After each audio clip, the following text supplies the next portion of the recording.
Balandi ya Top Africa Télévision et c'est en makasi ya komona bino lisusu ebele liboso ya ba poste téléviseur na bino pona kozela o ezali bongo basango to yela ka bino ya ba actualité plus ya politique na compte ya émission na bino bolingaka mingi top analyse lelo nazanga moko te nazali bongo na président fédéral ya Funa et de PS pe parlementaire debout ya victoire na kombo ya Pierre Zomba na yende to beta masolo etali bon vraiment ba actualité na pesa déjà mbote na invité nanga bonjour président bonjour maman journaliste esengo mama Tania esengo zara trop so nazoleka na Top Africa Top Africa eza ba chaîne oyo ezosunga ba congolais ya kati na ya libanda po talaka ka muta musika so kaza information fiable te ya famille na e et ça est mal à l'aise mais Top Africa ils sont ça ba congolais pour bazara toujours branché na mboka na bango parce que ne bazawana vie na bango za mpanjio ba na cop mais makanisi na bango za na Congo yango chaque fois faut ko alimenter bango côté ben faux Top Africa et au jouer rôle wana et mingi nazara wana pona ko aider ba nde kwa Top Africa na ba préoccupation de sur libanda bazo ka information à la source pour biso eloko ezo caractériser biso par rapport à bamaso batira quel est l'intérêt biso ne ben faux na ba analyse yango nde sala bi DPC zala. Merci beaucoup moi mboka Pierre Zomba semaine ezali ki bongo mouvementé depuis la semaine to mona ki bongo nzele za circulation ezali ki te transport ezali ki passi tozo yeba te vraiment ba kondi ya mboka oyo bazo gérer mboka ondeke puis ya malamu to peto ba malchance ezali ki que ezali pe ka le même jour bana bazo sala ba épreuve na bango ya dissertation jour transport jour ba chauffeur ba préféra ki pe ba gréver vraiment qu'est-ce qui ne va pas na mboka te on comprend ndenge waze kwa loba soki moni mutabo ya yo alinga zongela mbia zongeli yo seka bosana eloko mutu mababongo la motema na soni eza kwa kuluna ya église mais so bosala tasote ba chombo ndeko vive makambo po abongoli motema na intérêt ya moni bandeko tuzana bango na régime oyo ba oti ba régime passé ba ancien régime ndeto sangana bango na union sacrée.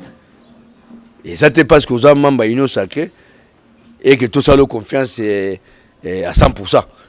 Il y a un monnaie logo Betchouana donc c'est un coup contre le régime Fati. Parce que gouverneur a un service administratif, a un service de renseignement, a la police. Mais comment le aussi malendé au gouverneur au habité. Commandant la police a habité. Donc, il y a Anguille sous roche. Tout le monde est bizarre. Nous avons les mêmes jours où il y a preuve à dissertation. C'est un poto, on a dit que bana baoutaki, bana mslikampu msusipeto kena ministre à EPST. Hein? Bana bazo ça l'examen était na Tchangu. Mais centre na eza na limité na Funa. Hein? Ban elo ko ngo gérer ngondengeni. En fait, on a un lobby, on peut une information. Ceux qui va service il y a ministre il y a enseignement bazola na biso na émission oyo ceux qui za bongo ba meka rectifier quoi ba meka rectifier pour ne pas pénaliser les élèves quoi il y a quand ça na Funa nzoka kombe bina mwamba eza ba désolé de ça malgré la période de l'élection et on s'a roulé na limité mais kombe bina lingwala ouais limité pour luki combo ezate c'est pas normal donc ba rectifier c'est ça la vie. Comme aza ministre à côté na makombango sika donc abeta sete na ba service na ye faye zalate to lingi bana baza pénaliser avec biso les enseignement en tout cas to betela ngo c'est l'avenir de demain donc tous on a sujet na biso donc les camarades to mona ngo louche quoi et le même jour ma tata pour nazo comparaître mais tant qu'analyste on avait compris que notre c'est tout un programme. Et puis jeunesse ali kamwezani ba chauffeur ba sombi mito ba sombi ba mikanda na bangwana meta ko muta sombi loko na ye pesa ye document na ye beaucoup soit ta belé et par après botini ba service même ba déranger ba mito mais muta ngala futa ki vignette mais si suko ba pesa nga quittance té boye suko ko déranger nga talaka réaction muta ngwana tanga réagir nzoka nda côté na libulu on comprend facilement que non on dirait autant de filles à ba militant naie au ba créera ba trouble. Et de l'autre côté, baza pe ba chauffeur na bango au ba bandaka désordre. Et les jours là lundi, en tout cas absence totale ba policier. Ils ont accompagné trouble fait wana ba déranger la ville de Kinshasa na o état l'inquiétude nango. Donc en tout cas la police n'a rien fait ce jour-là. On se dit ils ont programme mobukanaki pour tenter de soulever banakin pour créer des ordres au Goma. La ville était pénalisée. Parce que le diable rôde tout autour. La Kabylie a perdu la bataille, mais n'ont pas perdu la guerre. Donc, on a profilé la stratégie. Comment récupérer le pouvoir? Oh, parce que le pouvoir est un warrior. Donc, malé demi. Ouais, la population congolaise la gouvernement warrior tisiko tozo mone lokote. C'est pas warrior. Gouvernement samat. Il y a warrior bongo sali na. Te sali ga quelques mois. Tikele bango temps bakuti. T'es pas mes atteint. Dans la vie, quand tu as la tente, tu as un objectif. Mais le temps, c'est de l'argent. Dans le but, tu as un objectif. Tu as l'objectif de développer le Congo. Toujours Congo, un pays à Lambo, où il y avait des noms de gens. Mais Congo, il y a inexistant. Il y a un programme. Donc, il y a un tantôt accompli le programme Nabiso. Et ça basé sur le peuple d'abord. Donc, pendant que chuter, les Cambodgiens, en tout cas, d'ailleurs, la preuve est que le ministre intérieur, Ayambaki Ngobila, Ayambi Kassongo, Ayambi Nagodem Poyi, pendant que tiro clair au juste nini. Et talaka ma mesure à jouer qui na Covid, ça a voulu créer des émeutes. Mais quand on a joué ma mesure, c'était au moment anticipé. Et puis, au juste aux Lukanine. Qui est derrière Ngobila? Ah, il faut comprendre que non, il y a un régime ya Kabila. Il y a un abisso moni mutabongo le motema. Asa mutumabe, c'est que hypocrisie.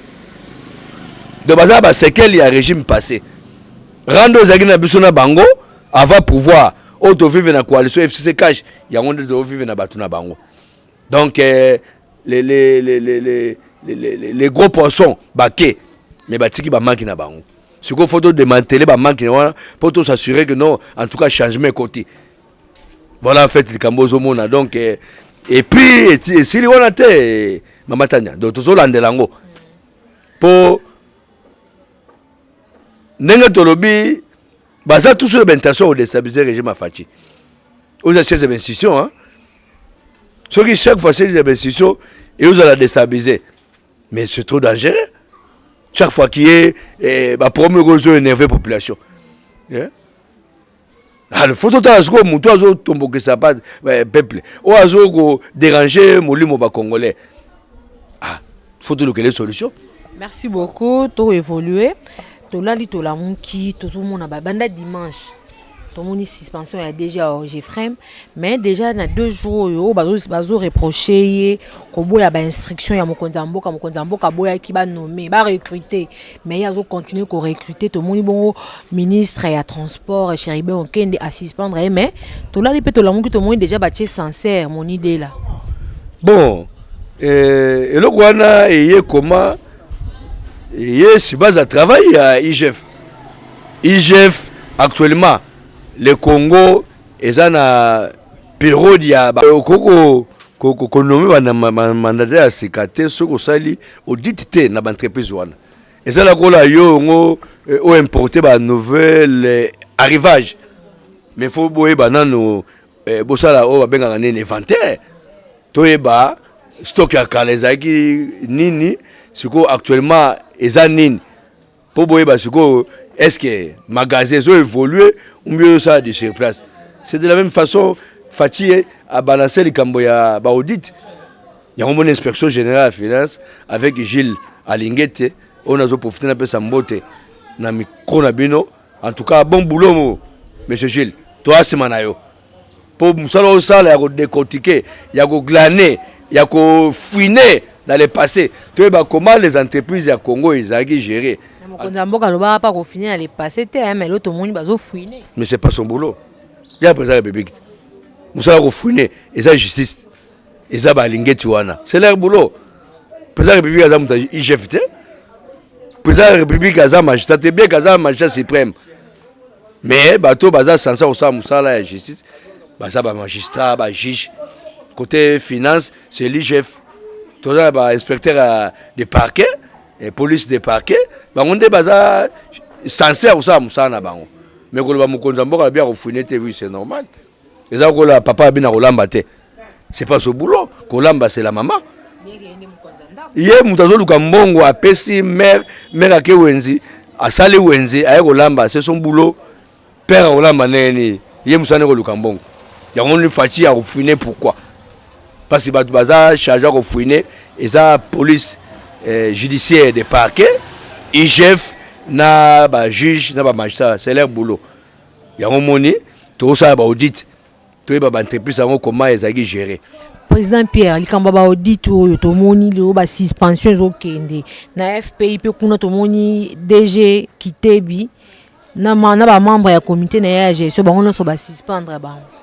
Gouvernement nde azwaki retard parce que IGF tango asali musala asali rapport na mokonzi mboka noté ba entreprise X A B C D Y en tout cas na moni mes gestion ya mokonzi mboka ayebisaki gouvernement ya sama ayebisaki premier ministre comme IGF a détecté déjà ba mes gestion ba entreprise songolo pakala yosko faut ça la suivi cela veut dire suspendre ba ADG1 depuis Goma mais mokonzi mboka wuti Goma ye premier ministre en tout cas pongia ba bébé yango moni fallait ko ngwasuma ye tango ba ngwasumi ye no moni te ga appliquer ba mesure ka mokonzi mboka ya ko suspendre ba ADG ba PCA ba entreprise o Jules Alingete ono IGF alekaki déjà yango moni ba suspension ye en cascade c'est la application ya ba mesure ya mokonzi mboka oyo uti na Alingeti IGF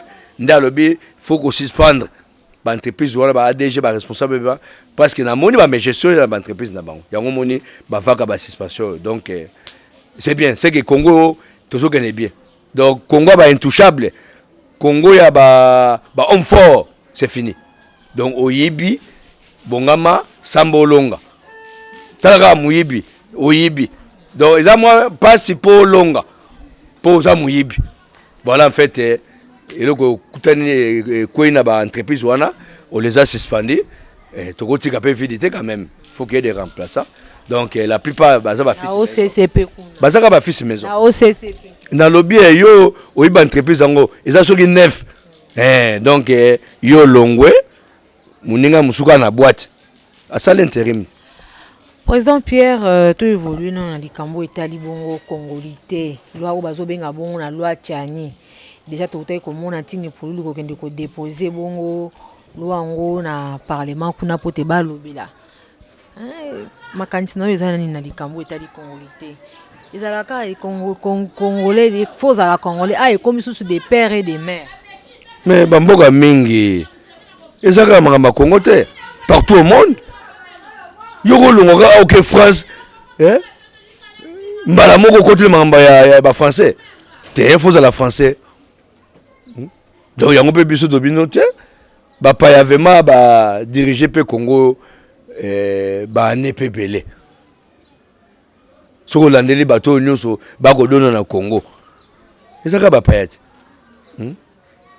d'ailleurs makambo ya congolité bandili lote c'est depuis 2006 ndeko José Makila tanga zaki député ya MLC kasi ya yiki na likambo ya congolité à l'époque Kamere président Assemblée nationale toyeba pété soki Kamere mona gaza mpaya ensuite dossier ya Makila avandeli abino te moratoire à 3 mois mais depuis 2006 til le solongo ezaka donc yo zoka 2021 au Longoli 2006 ça fait 15 ans où il y a moratoire alors que il y a 3 mois yango moni comme mes appels les solo ya congolais ndeko chani pa ye nango yo habité ngama kambo yo kotika ka ba paya bazwa ka ba fonction régalienne ya République démocratique du Congo en tout cas ngai zo pesa ngai comment dirais-je zo pesa tanga mal à l'aise yango moni azuli kanisi d'ailleurs la constitution est claire tout Congolais a le droit à initier une loi c'est la conscience. Tout est constitutionnel. Oh, José Makila est na conscience. Oh, pe aye nango ezapé la conscience. Du fait que au initier loi, ezapé na la conscience. Mais comme ça député té, yango moni a solo na pour l'unting. Oh, pas ça muta FCC. Mais maramongo kwa mwa mama Tania, IDPS a côté na maramongo ndenge nini. Ko finga mokonza mboka, ko vilipande IDPS. Pareil que babi mokonza mboka naza sima na likambo. Akoza sima na moto oyo grâce à mokonza mboka akoma ndenga koma. Si awa si babengana ya wati. Moïse pour azonga na Congo. C'est Fachi. N'importe Kabila histoire yaba Congo. Yeba nango c'est Kabila muta bengana ye. Ni comme un mercenaire américain. Mais Fachi tanga ye habité na lingo mona ba exilé na potote. Na lingo mona ba prisonnier na prison te. Ba prisonnier ba homme politique na prison. Ya romoni ba prisonnier politique ba Diomi Ndongala ba Frank Diongo ba bima mo ebele ba bité bozonga banda kuna bino. Ba exilé donc oui mokonza mboka tanga ye habité na yo mona ba prisonnier politique na prison te. Ba exilé li banda mboka ndo moni ba Frank Diongo ba Diomi Ndongala baza mo ebele o Fachi abimisa ba mwana nsembe ba bimi babata maki mesko baza na ba famille na bango ba exilé ba Defao ba Francis Kalombo ba Bemba Jean-Pierre ba Moïse bango nyonso bazonga ka mboka bongo lelo mokonza mboka akokoma susu moto akobundisa Moïse te batika okocha mokonza mboka na biloko ya loi ya Tchani parce que Tchani aza muta IDPS te pour lui pas aza muta IDPS te d'ailleurs biso IDPS to banga la diversité to que élection 2018 na parti au pouvoir si on a dit Chadarit oh bah nous avons noté Chadarit à Roleka mais comme IDPS aza parti oyo aza une espérance kili to milengelaki no moni Facha mec président de la République élu na élection oyo PPD asalisaki na FCC bongo soko to banga Moïse te toza kuna te eza distraction pona biso batikela biso Congo ndenge Facha zo memango na kimia to développer mboka to la makambo belé osa na mboka oyo kokota IDPS na mokonza mboka na makamba loi ya Tchani eza façon ko distraire biso to kolanda makambo te nous avons un programme ya côté le Msa Congo ya kosala remontada ba congolais bazoluka solution na ba problème na bango et nous sommes là nous avons pris le pouvoir pour que bango basa à l'aise pas que notre contre la polémique non on a polémiqué pendant 36 ans l'heure est au travail président Pierre Tokomoko d'ailleurs secrétaire général de Kabouya a auto lancé un mot d'ordre tout le monde dans la mobilisation pour koyeba ko battre la pouvoir na biso donc Kabouya comprendre que notre théorie est distraction. Bana IDPS bozo na terrain, to battre la pouvoir na biso auto zui na sueur au bible lobi nzamba lobi mutako liaka bela motoki na ye. Bana IDPS va tangisi motoki na ya makila.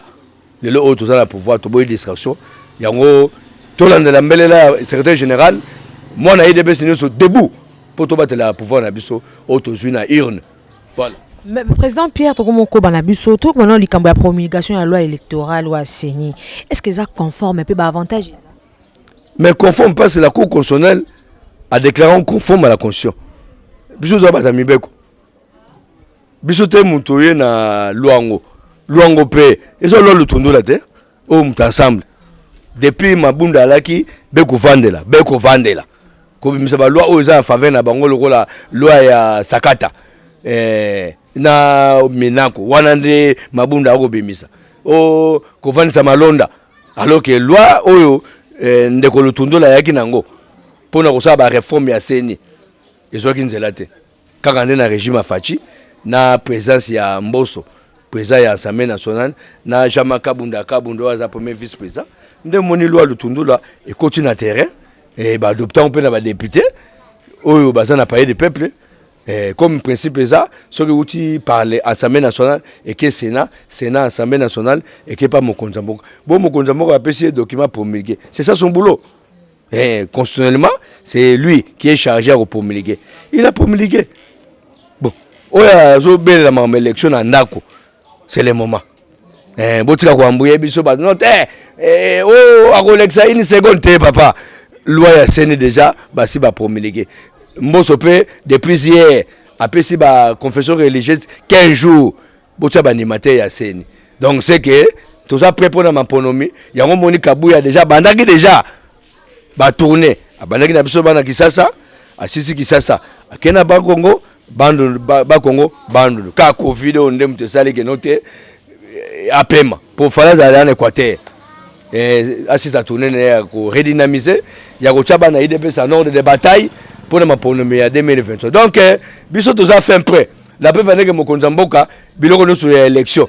Ako cha matata te. Ako bloqué te avant. Toi le rôle te bato à 2000 il y a régime wana pour to que élection faut batindika yo. Faut batindika te biso batamatindika te. Biso ba démocrate tout ce qui pouvoir na urne 2023 en tout cas to cha sentir na biso pe na terrain oya ko longa longi mais biso en tout cas tout préparer pour to pe sa Fachi Béton deuxième mandat pour assis sa programme na oya le peuple d'abord. Hier déjà tout le monde qui bongo na ba réseaux sociaux pe ba sous il y a info ba yesa ki biso likambu déjà il y a arrestation il y a mandat d'arrêt provisoire il y a Matata Ponyo waza ki bongo ancien premier ministre mais to comme na pourquoi ba si biso non à na résidence surveillée mais zaka ko privé mutu liberté azana ndako te akoza appel ndako mais ba condition azo vivre za oya na ko vivre tanga za ki libre te pour azana problème dans l'état donc Matata Ponyo a fini mutu na balabala te aswani na mutu te elo bazo reprocher ye mbongo à l'état pourtant bazo ba charnement te ezalaka ndengwana tango zo yi ba charnement za te ba détournement à salona a créé ba dégâts dans la famille et ça ba mbongo so yo ki ba chiffre nango et ça ba $1000 te ça ba millions donc ce qui prouve que na mboka oyo bozueza Congo za mboka ba milliards tamu tazo yi ba yemoko 200 millions vous montrez que Congo est un pays oyo biso ba Congo le photo fongola miso to landela makamba Congo to tika Congo na ba politicien congolais te to tika Congo na ba tumoko boete biso ba peuple photo za osake ko landela Congo du matin au soir du lundi à dimanche du 1er au 31 et de janvier à décembre chaque année pour intégrer na biso na Congo pour peut-être Rose Akidiba. Tant que je biloko Matata Ponyo a salé et puis sur maman boule dans ces pays toujours là la banzala lukuta toujours la chômage oh ya batu ba créer donc vieux toujours mener ça vie na bisoté et ça batu moko boy ça comme d'abord lombaso ça bon mieux aboko lombaso pour avant son ndako donc c'est ça ba Matata Ponyo donc tout ce qu'ils ont fait au Congo et ça ba mbasu de baboko les ba congolais mbasu baboko les Congo mbasu. Moi Congo a évolué zate, moi Congo a émergé zate pourquoi parce que bato moko boye lika mbongo à Congo. Mbongo ko développer Congo et ko ke banzela et ko kokota bana classe ofele. Mais bato moko boye yango. Donc ndenga zana il est privé de sa liberté. Aza sous Matata Ponyo na lobité. Aza Matata Ponyo lolo aza na justice. Du fait qu'il a comparé hier lundi et mardi des maisons de quoi à Kenderazo sévère. Donc cela veut dire il est sous contrôle à l'État, sous contrôle à la justice. Donc à tout moment, on a besoin de la résidence sévère avec au samba. Ce qui passe à ma baie. Mira Pembe, ça place au délicat économique, délicat financier, zone européenne. Or, Fachi système a un état de droit et ça te pour Bakangio. Biloko yo yibi otika ngona ndaku tango ko bimoke ko liango facho ba kangiyo ba condamné yo il faut zongisa biloko à l'état. C'est ça l'état de droit, c'est ça la justice.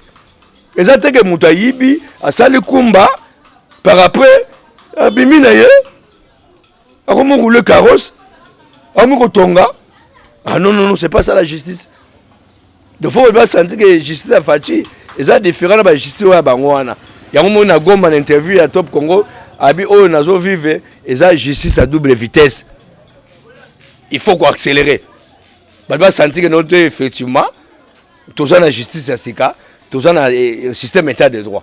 Donc ndeko matata pondo acha na mutu na ye, il va répondre na ba acte ya posé, ya ko appauvrir ba congolais. Ya comme ça Congo mbeyambeya. Parce que ba dossier c'est belé. Zaire nini Bukangalonzo za 1000 écoles, fibre optique, nini sous ba passerelle, surfacturation. Doit avoir ba dossier. Na dossier ça une réalisation. Biso ibakate. Njoka bimisa la afuta ba portugais ba grec na ba belge o ba pedable on a 73. Mbonge bimangi nango na régime ya Kabila.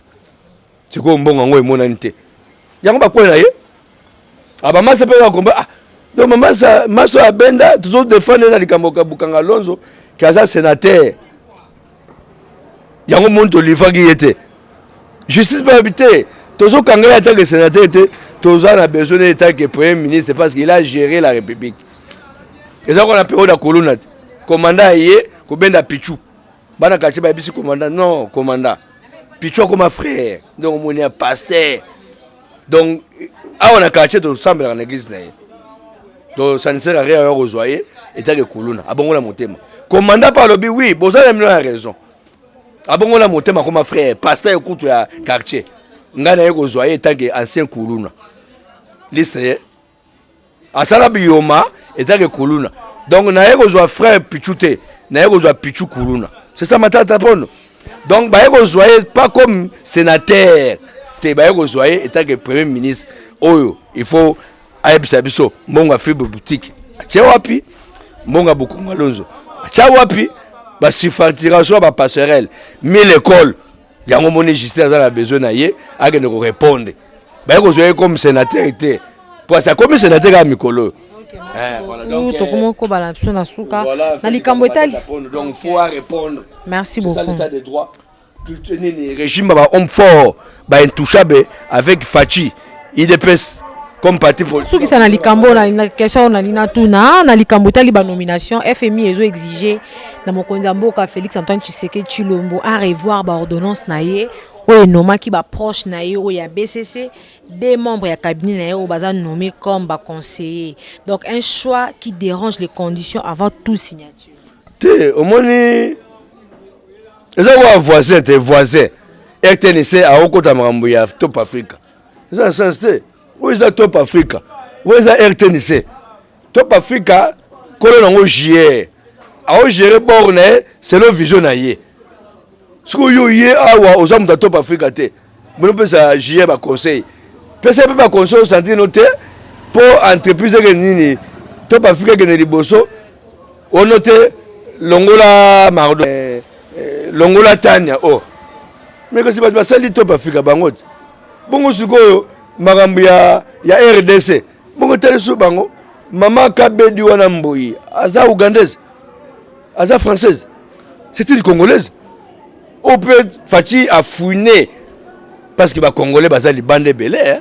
Nous avons une crime intellectuelle oyo baza ba compétent disséminé éparpillé à travers le monde baza na ONU baza na FMI, la Banque mondiale, en tout cas, les Congolais sont partout. Mais tant que Félix a nommé que Oyazana Bad, les financiers, Oyazana la Mouka. Et Oya a nommé l'administrateur à Bad. Bon, Banque mondiale on nommé Matungulu, Frédé Matungulu. On nommé Frédé Matungulu à Bad, surtout dans le fonds monétaire, autour de la Banque mondiale. Mais de l'eau, Frédé Matungulu, Azad administrateur, na Bad, signé, nommé par Fachi. C'est Fachi qui a proposé. Bazo télémélandé des conseillers, moi, à cabinet chef de l'État. Maman Mbouité, Bazo télémélandé des conseillers, babi avant ça, il faut choix moi, les autres déranger par rapport à ma condition, à Bango, on a des conseillers, on a FMI et autres télémélandés. Congo est un pays indépendant depuis le 30 juin 1960. Tranquille. Ils ont géré le Congo avec Mobutu. Ils ont géré le Congo avec Afdel. Ils ont géré le Congo avec Kabila.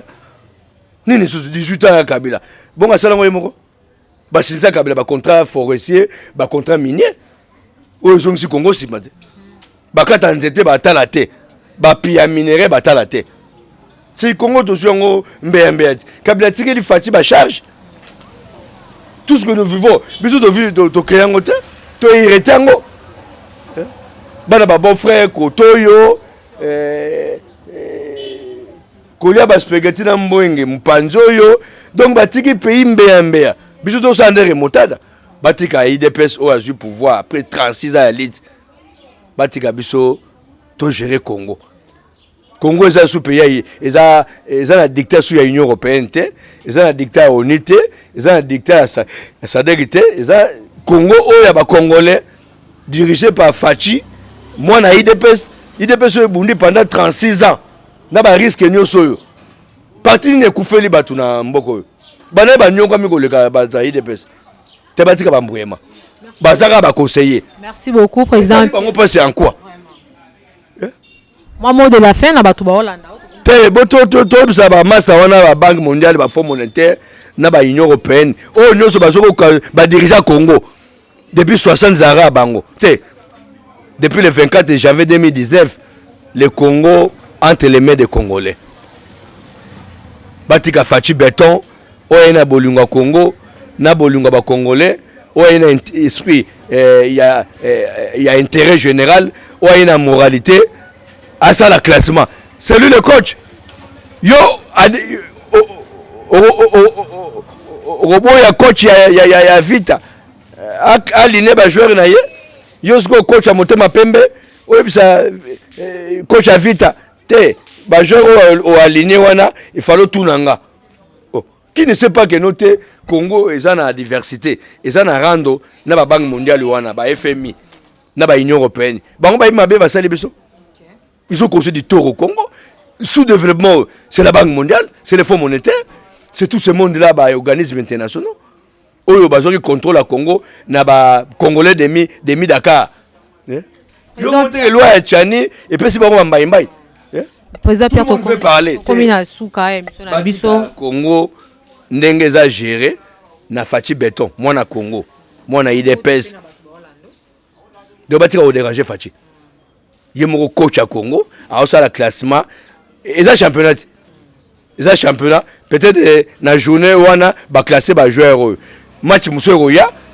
Ba joueur musupe do na IDPS to ba joueur belé IDPS au Brésil do ba joueur tala ba combattant ba warrior o ba kiona ba zanda mutu o ba tika na ba cité na ba palais mais tous ces belé na nous facha cité en nous classer ba combattant IDPS na ba histoire république pour besoin de to bundela Congo besoin de to battre la Congo yango kabuya lobi l'air est à la mobilisation moi nous so IDPS a telema moment où il battre la pouvoir na biso yango président Pierre pesa mo ini ba telemi komba ini ba telemi biso pe ba wari auto telemi tout ça ba on système ya lumbe moite voilà.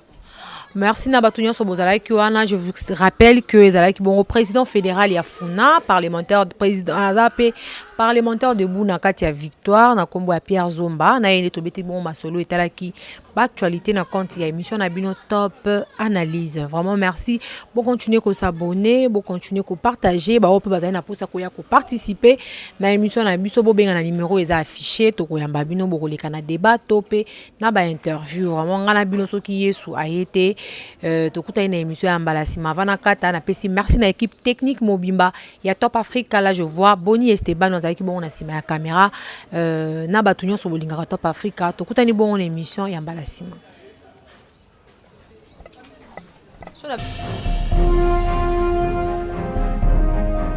Y'a la joie. Au moins oncle T.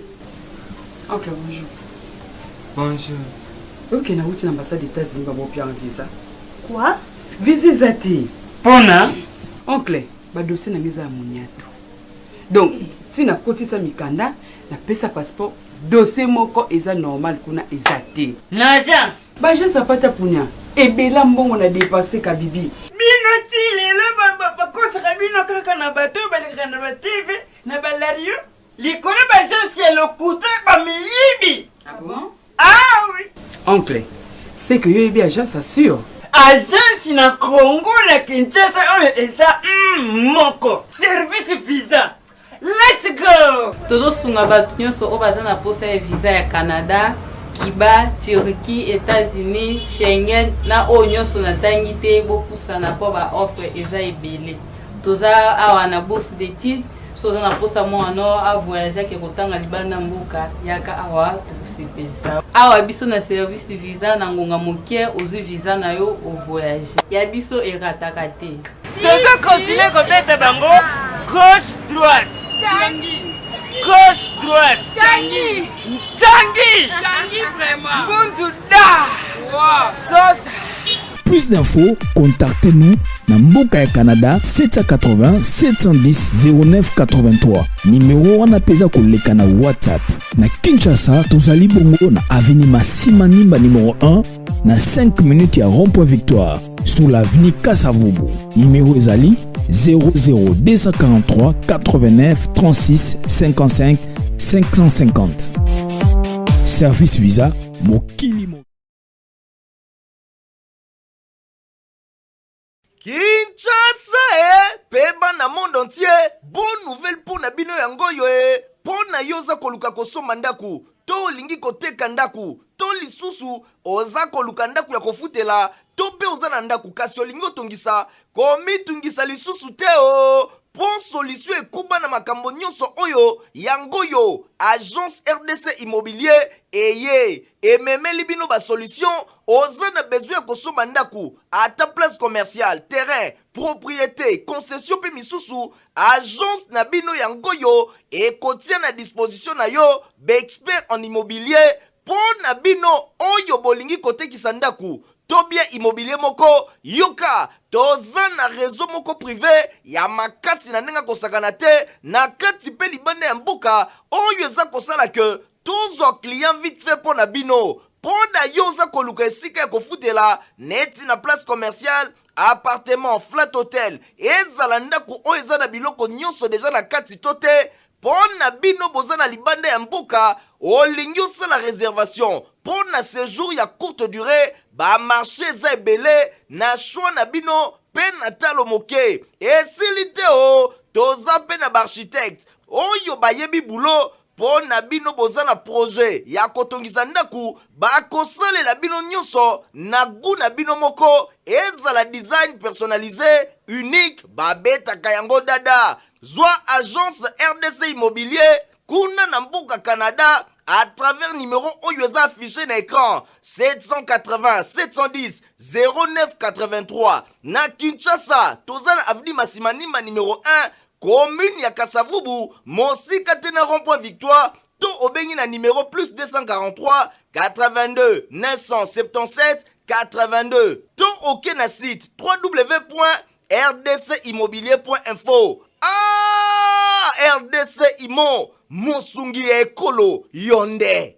RDC Immobilier vous réserve le meilleur. Maison Cheat FSI est une compagnie de dépannage pour des problèmes de réseau et de système informatique. Nous pouvons installer ou dépanner toutes les versions de serveurs Windows dans l'ordinateur.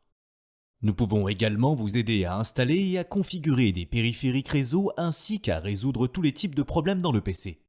Dans votre ordinateur, nous pouvons aussi vous aider à installer ou désinstaller les programmes périphériques ou pilotes, supprimer des virus dans les logiciels, nettoyer les fichiers inutiles, diagnostiquer les problèmes et tout autre problème informatique.